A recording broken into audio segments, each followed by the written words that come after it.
One day after the presidential address on the state of COVID-19 in the country, the Inspector General of Police, Hillary Mutyambai, has tightened the security measures to ensure strict adherence of the protocols put in place to curb the spread of the virus. I would like to desist from arresting people this time.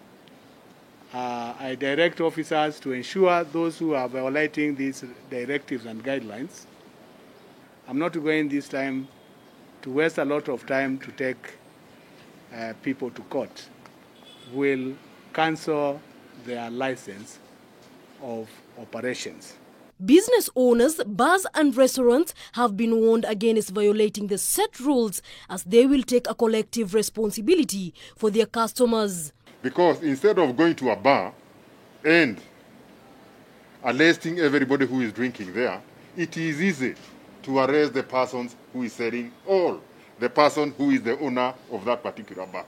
Mutyambai has further warned that markets, bars and restaurants, among other businesses, will be closed down with immediate effect upon violation of regulations. He says that the NTSA will work very closely with the police forces to ensure compliance of curfew by PSV and private vehicles operators. If our public transport service vehicles, I'll work with the NTSA to ensure their license are cancelled. If there are private vehicles, we'll deal with them accordingly, that those vehicles will not be operating. The Nairobi Regional Commissioner James Kianda, however, says a section of Nairobi residents were flouting the regulations, and in particular the young people, and ordered the police to arrest those disregarding the rules regardless of their status. A statement conflicting of the IG's sentiments regarding arrests. One of the clubs is actually hosting people from my family, young mimi, fellows who are in their early 30s and mid 30s. They don't want to get married, but they keep girlfriends after girlfriends. And every Friday, those guys have to meet somewhere in Kasarani. They will be given a room equivalent to this tent.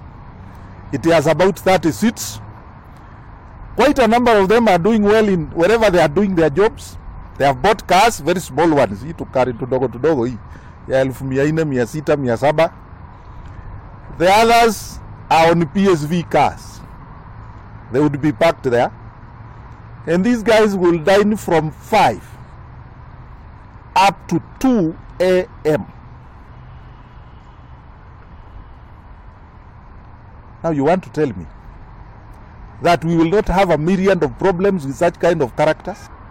And this message has to go to all the other officers, is that all the protocols appertaining to COVID-19 must be fully implemented, and don't compromise.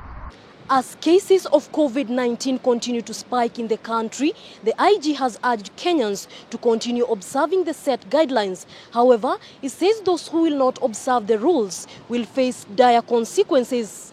Mombi Wambogo, K24, Nairobi.